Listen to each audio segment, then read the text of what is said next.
Alright, welcome back to AZ Ballot Review.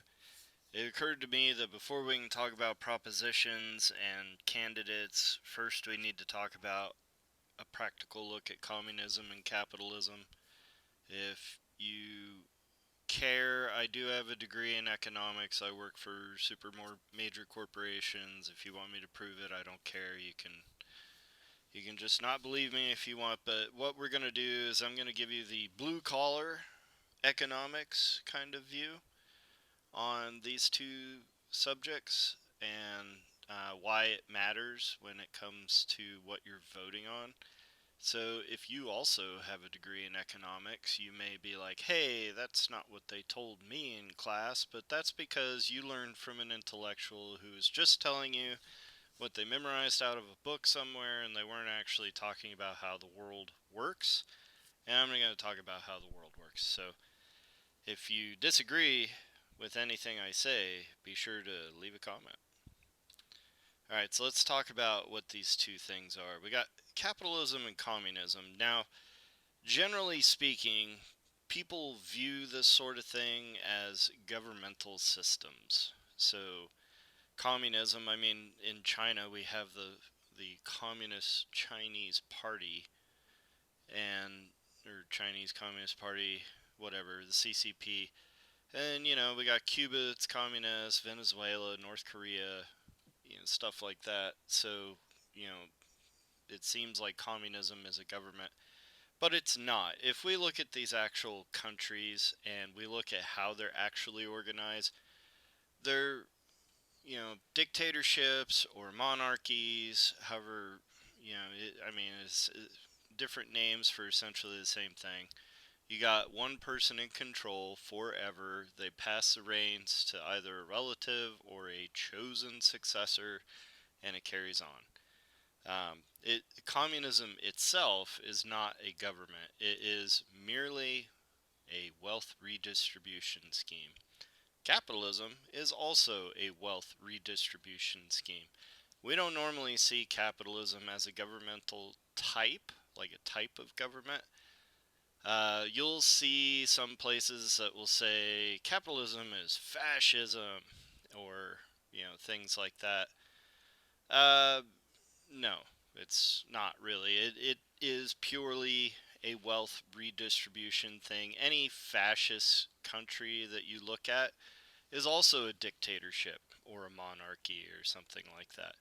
It's not actually a government type in of itself. It really just comes down to how does money or currency move from one person to another person.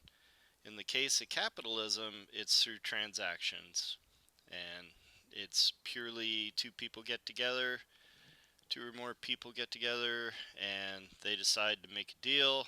One pays the other. That's capitalism.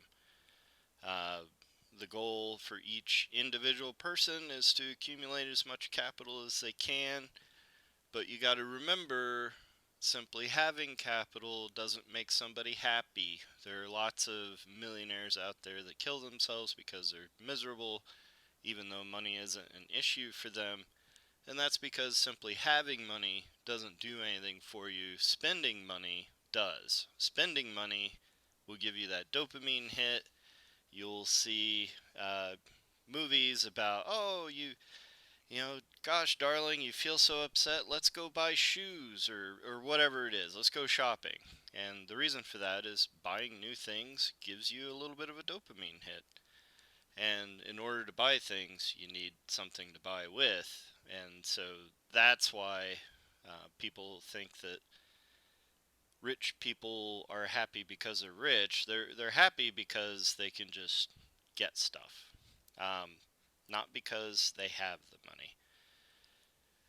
Capitalism also requires accountability. If you don't have accountability, that's where you start seeing these pretty wildly, I don't know, predatory, I guess you could say, practices where, like Rockefeller buying out all his competition so he can be a monopoly. We'll get into how that's even possible later when we start talking about corporations.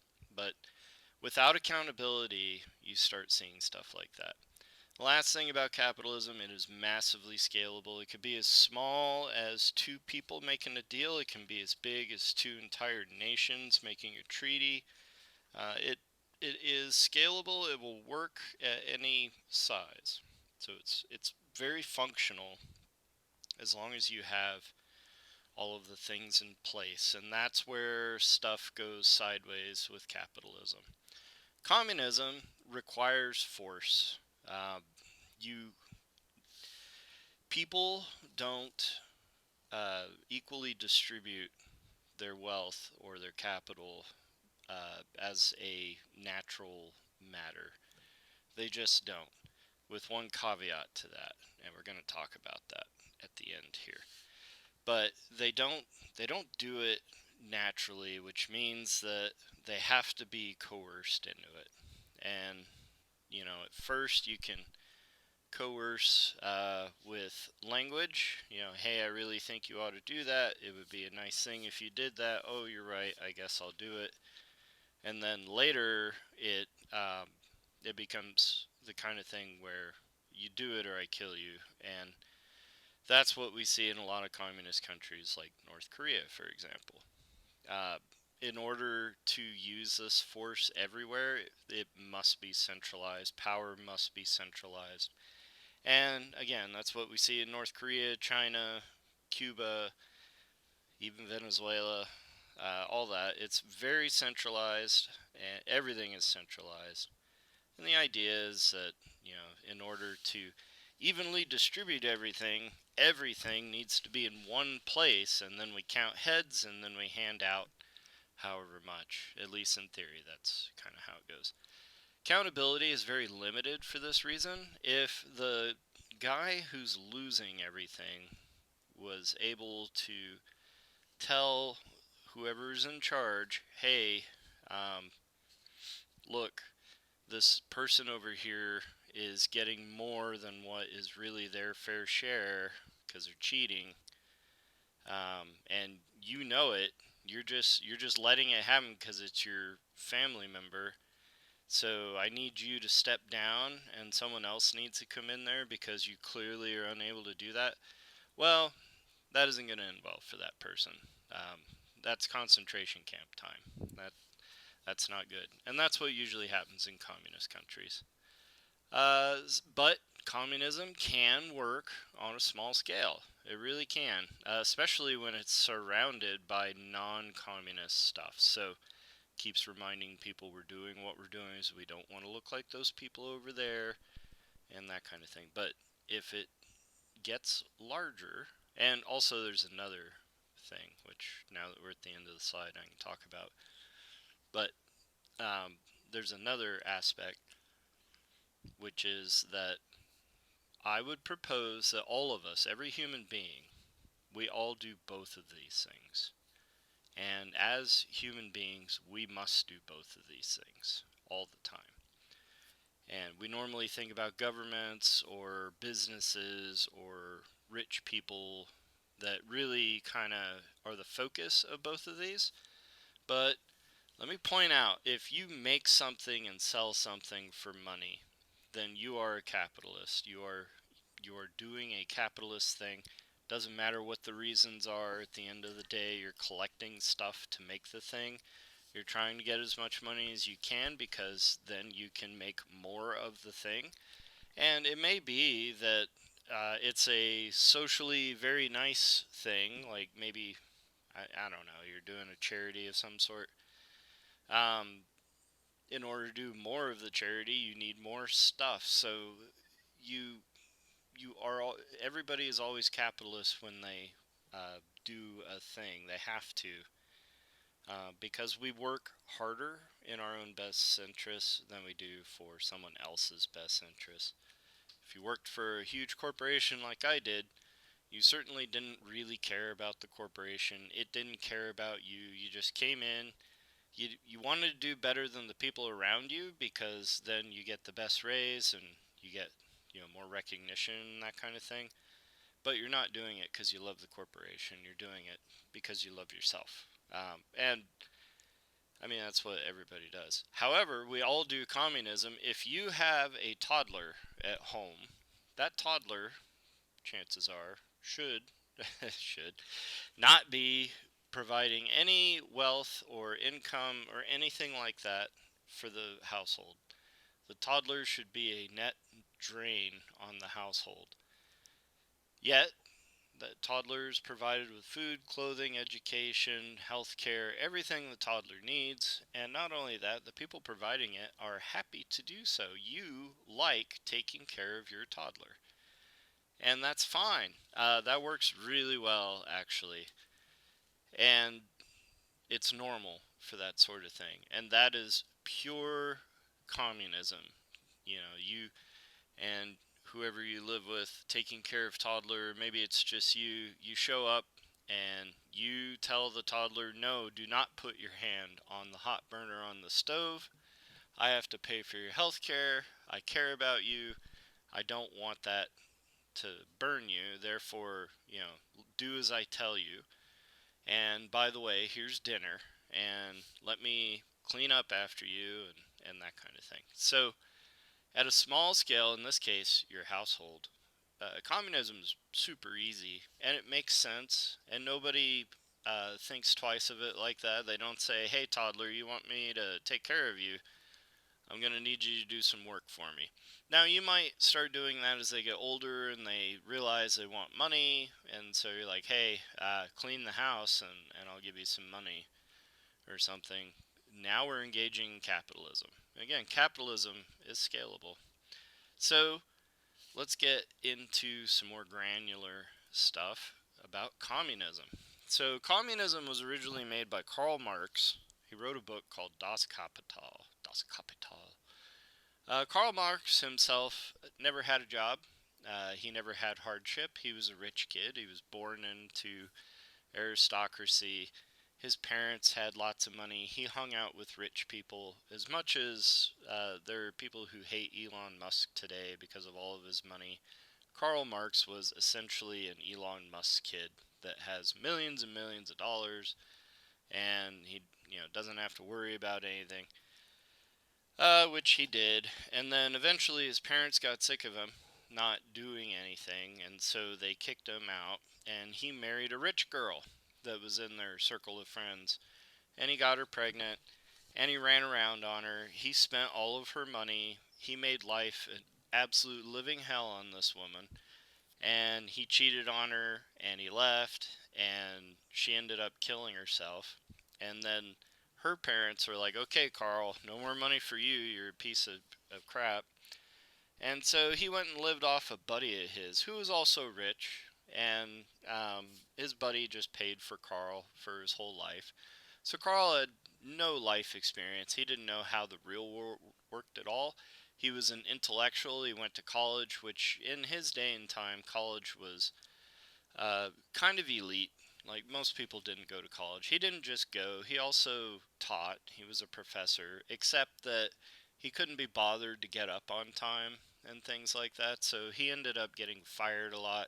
He worked at different places. He was just generally a deadbeat, as I've written there. He was not a good person, but he wrote this Das Kapital, which is this idea that human beings, their very nature, could be changed so that instead of ever being capitalists, they instead will evenly distribute all of their wealth, all of their property, their holdings, everything will be nice and evenly distributed so that no one person has more than any other person, and it's going to be used as best as it can be for the community, and there won't be anything like greed or anything like that. It's going to just all be divided really nicely, and that's great if you're a deadbeat, because then you don't have to do anything, and you get stuff just like if you got up on time and went to work like a capitalist did.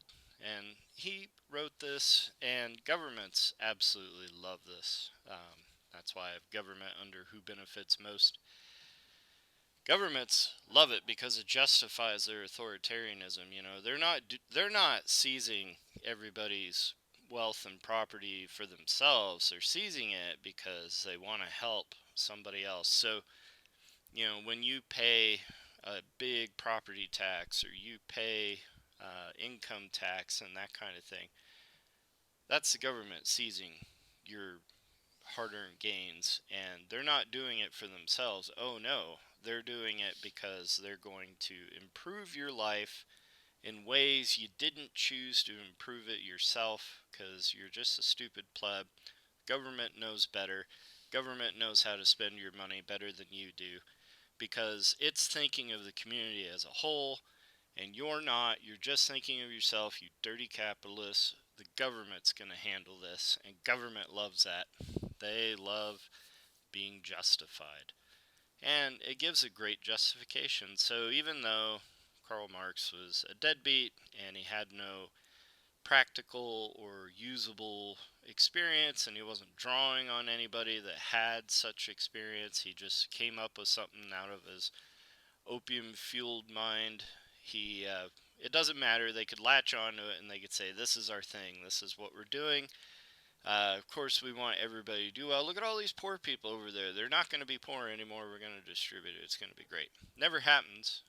Never succeeds that way. But the government has their excuse in their hand.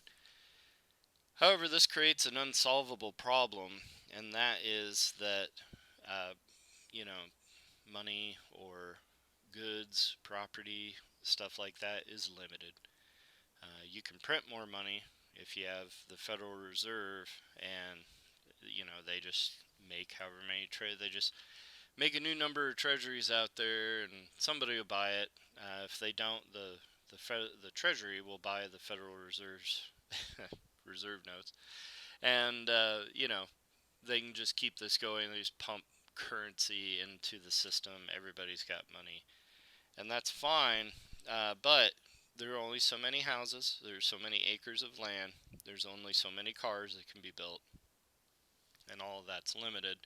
And if you're pushing more whatever currency money out there, what you're doing is you're making it so there are now more dollars chasing the same amount of goods, and this is where you get inflation from. So, like, if I had three people at an auction and they all had $10 and there was one item for sale, the max bid would be $10, and whoever put that bid in first would get it.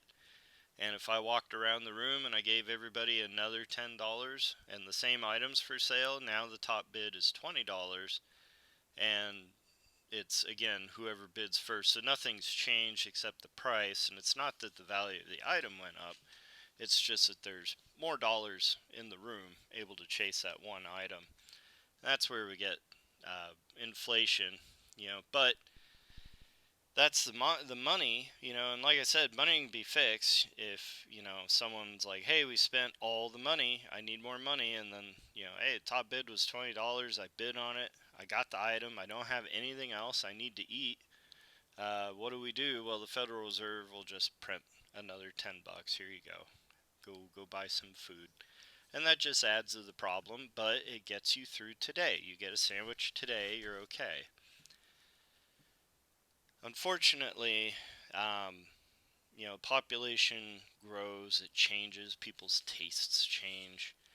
And so any system you created to distribute wealth evenly among the population will instantly fail because the population itself will change. If you say, "All right, we got one pair of blue jeans for everybody in the nation," then everybody has a pair of blue jeans, but what if nobody wants blue jeans anymore? Now you've got blue jeans and nobody wants them. So they got a instantly there's a black market for khakis because they're awesome, and you got all these blue jeans nobody wants. So then the government says, "Well, we have a khaki crisis. We need to leap into action and get ourselves some khakis." And as soon as they get some khakis, everyone's going to say, "Well, I'd rather have shorts." And, then the government is always behind the ball, never able to be there. You're always having shortages, and any money that exists is not worth very much, and it's getting worth less because the government's trying to fill these gaps with false money. So that's the unsolvable problem. And no communist government has ever been able to overcome that. Your family unit in your house overcomes that because you have the breadwinners in the house, and they say, we ain't buying candy today. I don't have the money for it. And the kid cries, and then the parent says, shut up. And that's it. And then maybe another day there's more money, so now you can have candy. But that's how that works. In the governmental world, kid wants candy. The government buys the candy, makes the money to buy the candy, and makes the money literally by just speaking it into existence in a spreadsheet, and gives the kid candy. And then the kid wants more candy. It's more expensive this time around, but it doesn't matter. And so then you end up with currency crises and housing issues, and it snowballs. It just sloshes around into everything you can think of. Therefore, communism works better in a small group, where it's possible for a person, a single person, to be able to see the entire big picture, know everything there is to know about what's going on under that roof. Easier to work together because you have instant authority. If your dad or mom or whatever, you have authority over everybody else, so you can just make it happen. And you can also ensure compliance a lot more empathetically. So you don't go to someone and say, hey, you're ugly, I hate you, and I want to fire you, and I'm going to fire you unless you can do this thing, like you would in a capitalist system. Instead, you can go and you say, hey, honey, how about you go ahead and get this done, and then we'll play some Xbox. That works pretty well in a small setting. Doesn't work well or at all when you get larger. So communism, works in very small. So, like I said, your household, but it would also work with your close friends. You might see this if you're a member of a club. Like you could expand it to the club as long as it's under a couple hundred people. If you have a really small town, sometimes it'll work okay in there. Like as it gets bigger, you start having more and more hiccups because there's more and more stuff going on you can't possibly know about. So you end up with this issue where you have incomplete knowledge of everything. And so you start making decisions based off of bad information, and it doesn't work out. And you scale this up to like a country size. Well, I mean, now we're really talking about problems at country size. So, anyways, that's communism, and that's how it redistributes. So you take from who has money, head of the household, gives either property or money or whatever to those in the household, the kids. And the full definition of communism is from each according to ability to each according to need. And very very clearly this is familial. You start talking about governments and populations, and you end up with the thing in the bottom left here, the free rider problem. So, you know, if everybody was totally honest, which Marx wasn't honest ever about pretty much anything in his whole life, but let's say people were completely honest. So you got a person, you're like, hey, could you work today? And they'd be like, I could. I don't want to, but I definitely could. And you'd be like, all right, well, work a half day, and we'll give you a half day's amount of wages and everything. And unless you're like destitute, and everybody would be upfront and honest with all their finances, their current health situation, the whole nine. And if everyone was totally honest and everyone did what they were supposed to, and everything worked the way it was supposed to, then yeah, that would be fine. Unfortunately, none of that stuff's true. Like a huge portion of the work economy is based off of people not doing what they should. I mean, the whole service industry is helping people that have screwed something up. So the fact of the matter is, people are going to lie, and they're going to say I need stuff when they don't really need it. And so they're getting stuff right along with people who actually do need stuff. And so if you're someone who doesn't really need something but you'd like something, and all you have to do is say that you need it, you're going to say you need it. And that's what happens. And that's what a free rider is. So the people that don't deserve it, and they're just kind of leeching off the system, which sucks. All right. Capitalism. So capitalism it doesn't have an inventor because we do this naturally. All human beings do this naturally. I did a thing, I'm proud about it, it's mine, and you want it, I'll give it to you, but I'm not going to just give it to you. I need something in return. I put all this effort into it. Unless you have a lot of it and you know the person can't really give you anything that you don't already have a bunch of, and maybe you feel sorry for them because they're in a destitute state. Therefore, charity. There's a lot of charity involved with capitalism. The difference is there's no coercion here. Also, blue collar. Capitalism has a lot to do with making stuff. So, not so much financial industry. It is like training and stuff like that. So, teaching people stuff. And, doctors, lawyers, they all are selling their time and that kind of thing. So, there's plenty of what we would normally consider to be white collar, but it comes from a blue collar point of view, meaning, the guy working on your car, the mechanic, he is, looking at how many dollars per hour he's making, what kind of fees and costs he's incurring on himself in order to work on your car, and then he's making a deal with you. Same thing if you're a lawyer.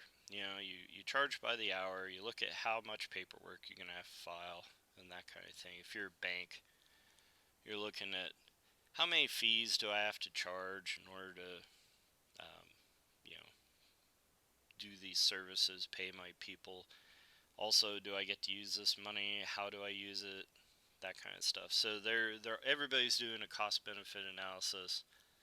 Everything at the end of the day is actually blue collar. Capitalism just admits to it up front. It doesn't try to think that it's holier than thou, that it's using some kind of mass intellect you can only achieve at college. Capitalism is just such a base human sort of thing that it's not really. I don't even see communists questioning that. Who benefits the most?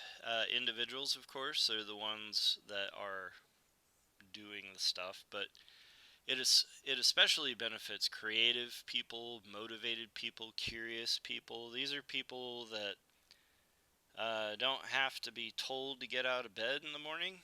The alarm goes off. Whether they're ready or not, they understand what's ahead of them. They get out of bed. They do, their morning routine, and they get to work. And maybe they're making stuff. Maybe they're coming up with new ideas. They're researching. They're doing paperwork. Whatever it is, they're motivated to some extent. Um, these are So if you're not one of these people, if you're not creative, if you're not very motivated, and you don't really care about the world around you, capitalism is real hard. And I mean, I just described Karl Marx, and he came up with communism because he wanted a intellectual, smart way to say, "Give me money," and that's what communism's all about. When the government's involved. So if you're not creative, motivated, or curious, you need to get that way if you're going to survive in a capitalist world. And even in communist regimes, what we call a communist regime, North Korea, I guarantee you they still reward people that are the hardest working, most time saving, most thoughtful or innovative in their group, because they do want the things that capitalists have. They just don't want to be associated with capitalism. They want to pretend like they are benefiting everyone. One of the bad things, I guess, corrupts authoritarianism. So if you live in an authoritarian regime, such as a dictatorship or an oligopoly, like we have in the US or Europe, South America, then it it becomes very corrupting because government can't do anything on its own. It doesn't have anything on its own. It has to steal it. And once it becomes efficient at thieving from the citizenry, then it becomes a target for capitalists. If the government has a lot of capital and capitalists are trying to accumulate capital, they set their sights on the government and they start making deals. And that's where we get what used to be called mercantilism, which is where the king offers decrees saying, oh, this particular guild or business or whatever is the only one allowed to sell these items, and um, everyone else is not allowed. They're disallowed, and so those companies or guilds or whatever became fabulously wealthy because the king has outlawed competition. Competition's key for capitalism. If you don't have competition, then everything goes wrong. It becomes bad. We'll talk about that when we get to the next block there. Nowadays, we don't call it mercantilism anymore. We call it corporations. So let's get into that other block here. So scalable to any size. I mean, we're talking about multinational, international corporations. Huge, massive. It's very scalable. Corporation aside, you can have companies that are big. I mean, the Lamborghini, before they became a corporation, was a family, right? And they're selling tractors and cars all over the world. And, so they were international. They were doing great. And then they eventually incorporated. Talk about that. Capitalism. Corporations are not capitalists, so we'll get to that in a minute. But capitalists are agnostic of any big picture. They simply see where money could be made, and so they position themselves to make that money, however that might be. Um, it's dog eat dog, somewhat. So you can have friends. Like there's a point where if you don't have any competition, then you also can't have any conflict. And human beings love conflict. So by conflict, I mean drama. So if you can't have Pepsi and Coke eating away at each other with funny advertisements, then nobody will want Pepsi or Coke. And we see this today. Nowadays, Coke ads, Pepsi ads, they simply try to tell you that you're going to be really happy if you have our product. And that's it. That's the grand sum of what they got, is they're selling happiness. It used to be they were like really at each other. They were making fun of each other and all that. And you'd have the debates about whether Pepsi was better or Coke was better. We don't have that anymore. That's gone now. But that is capitalists responding to demands.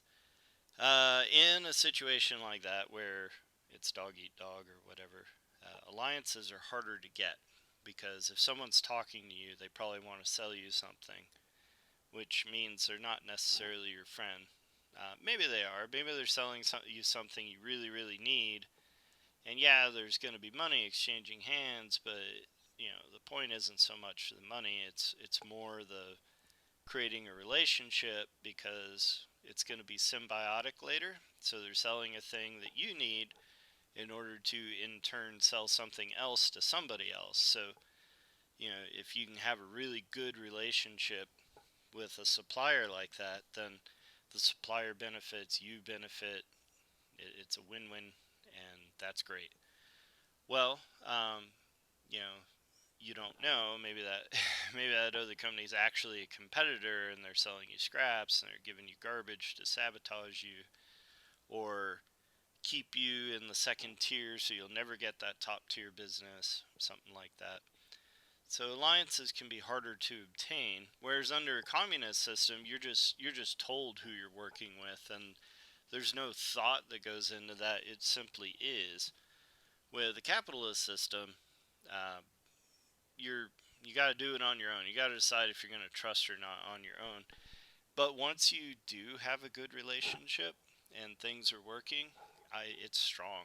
It's really strong, because you know that you have a buddy. You're watching your buddy's back. Your buddy's watching your back, and you're going to make a lot of money together as long as you get along. That's awesome. The hardships bring you together, and you succeed better. And if you stab each other in the back, that ultimately can harm you, because other people will be like, "Ah, it's a backstabber. I'm not going to do business with that guy. He sucks." And so there's that. Information sharing happens a lot more when there's a lot of capitalism going on. A lot more goss out in the open. You don't get lined up on a wall and shot like you do when communism is prevailing. So you get to share ideas and stuff like that. Um, Capitalism does require strong law and order. When we were looking at communism, we had the free rider problem.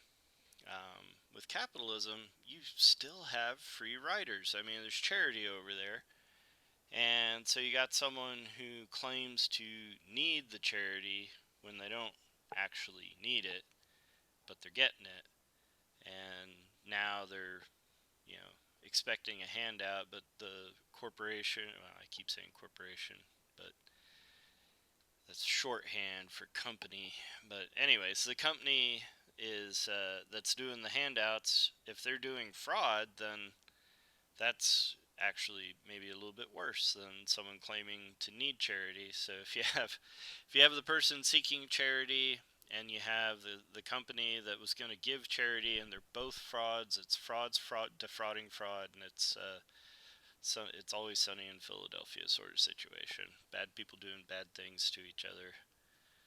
So you need strong law and order so that people claiming to need charity are actually in need of charity, and people claiming to provide charity are actually providing charity. No one's defrauding each other. Moral codes. So this is something we don't really have in today's day and age as much as there were in past times. This is like chivalry. And the past, I don't know, 25 years in the West, chivalry has been a bad word. Nobody wants to talk about that. They want to get rid of that. Don't you dare hold doors for ladies. That's misogyny somehow. Um, the thing is moral codes are like laws, except that you each just give each other dirty looks when it's not upheld. Nobody's getting fined. Nobody's getting beaten up. Nothing like that. It's just maybe you don't do business with someone that is amoral and that kind of thing. So, moral codes are a way to enforce a law and order type thing without having laws. So there's no prison, there's no fining, nothing like that. You don't have a police force out enforcing it, but you do have someone who says, "Janet, I think maybe you should stop screaming at that guy like a Karen." maybe you've done enough. Maybe it's time for you to shut up and let's just go somewhere else. Yeah. Sometimes you need that. Today's day and age, that would be really wrong, and you can't do that, which maybe explains some of the ills in the world today. Principles and self-regulation. Principles like, hey, I just I don't like to spin a web of lies because it's hard to keep all my lies straight, and eventually it catches up and bites me in the butt. So I'd rather just be in trouble now, and rather than try to lie my way out of it. Things like that. Or I don't deal with Karens as a matter of principle. So even though Karen hasn't done anything to me personally, I know Karen is a Karen, and I'm just not gonna do any business with Karen, regardless how much money I could make out of it. And then also Karen could, at the moment she's about to ask for that manager, she could say, you know what, I'm just gonna be quiet. I'll go put my review on Google or Apple or whatever, Yelp, and I'll just go home. I'm gonna eat my food. I'm not gonna enjoy it, and I'll never come back. Rather than I'm gonna not eat my food, pitch a fit, demand a refund, continue to pitch a fit after I've gotten my refund, just because I'm going to, somehow feel good bullying these people who can't do anything for me. That kind of behavior is normally reserved for children, and since we don't self-regulate anymore, we see it all the time. And people in a capitalist world would shut that down because nobody wants to see Karen yelling. So if they were to kick Karen out, the people that are still in there would appreciate that, and so they become customers for life, and Karen was never going to come back anyways. But now if you do that, then you must hate women, because you didn't let Karen sit there and abuse you. So that is communism and capitalism. I promised to talk about corporations, so I don't have a slide for that one, but let's talk about corporations briefly. So letters of incorporation, what they actually do is the government is saying you don't have liability for a specific action or whatever. Like, if your company does something illegal and a court finds that you are liable for something, then CEO, you personally, you're not going to pay. Who's going to pay is um, the company. So the company pays. Well, the company can't go to jail. The company can't, have any kind of corporal thing. It's just money. And also, other things come up in there, but that reduction of liability is key because now the company can be far more risky. They can take chances that no proprietor, which would be the other thing. If you're a proprietor, you're personally liable. So as a proprietor, if someone got hurt using your product, you could be sued for making an unsafe product. A corporation could be sued for making an unsafe product, but the difference is a proprietor could lose their house, potentially go to jail, stuff like that. In a corporation, the corporation pays a fine. The most awful thing that could happen to that corporation is they go bankrupt, and that's it. Which isn't that scary. So, a corporation can be way more risky. And so, with more risk comes more reward.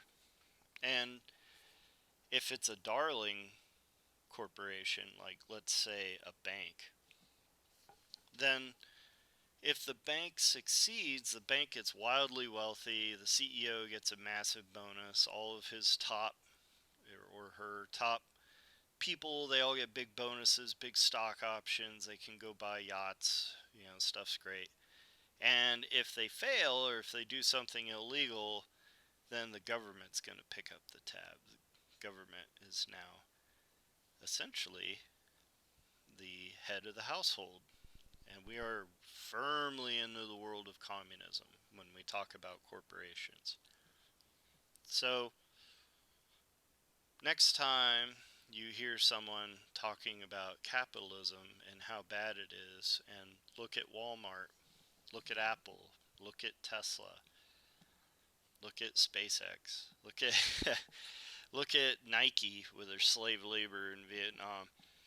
Look at all these corporations, that's capitalism.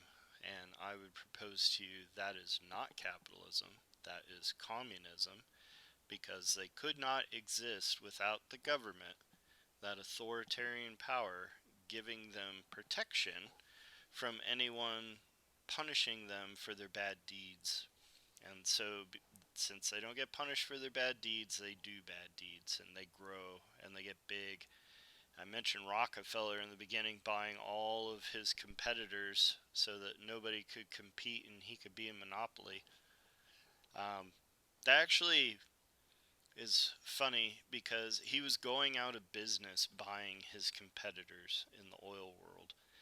And he was actually going to have to declare bankruptcy, but the government swooped in and saved him. Kept the Rockefellers afloat. So even that, I guess, ultimately is a bad example. But the corporations, they are, once they reach a certain size, they can start buying politicians, and they do that by paying for campaign finance. You see, if you look, there are websites that have, how much each corporation gave to what candidate. And I forget which election it was, but off the top of my head, J.P. Morgan paid, I think it was Obama, like $1.2 million, and then they gave to his challenger at the time. I think it was McCain. They gave to him like 300 and something $1,000. So they gave money to both sides, and the reason they did that is because the payoff, if that candidate wins, is pretty big. In this case, Obama won, so they can, J.P. Morgan can go to Obama and say, "Hey, we gave you a lot of money. You owe us some favors. We want that, or else we're gonna tell everybody like we bought you." And the worst that could happen to us is we pay a fine. The worst that can happen to you is you get impeached and thrown in prison for fraud or for illegal usage of your campaign funds or whatever. We'll find a law. I mean, we've got. If you ever decide you need to take a nap, go look at the book of laws in your local area. That's huge. So that's how corporations work, and the thing is $1.2 million spent on Obama when he has so much influence over markets and who can do business where and when and how. And I picked Obama because I saw those figures once, but every president's this way. It doesn't matter who it is, what party they're in. But, if you're going to spend $1 million on advertising, that is like one major city in the U.S. So that's like advertising in New York or something for a week. But if you bought a politician for 1.2 million, I mean, you're going to get so much for that $1 million. It's just way more cost effective. And so that is how corporations make sure the government is there to save them. So they incorporate to remove that liability. That allows them to grow. They get to a certain size. They start buying politicians instead of advertisements. Politicians now protect those corporations. The corporations have become part of the government, essentially. Um, and that brings you to the fourth branch of government, but that's a different discussion for a different day. I hope this look into capitalism and communism was useful for somebody somewhere. So when I talk about, well, when I discuss what a communist proposal that is up for vote, or when I talk about a candidate who has communist persuasions. Hopefully this makes sense to you. You can look at it through the lens provided here and decide who's best for you. Hope to see you in the next video soon. We have some SRP stuff coming up. Take care.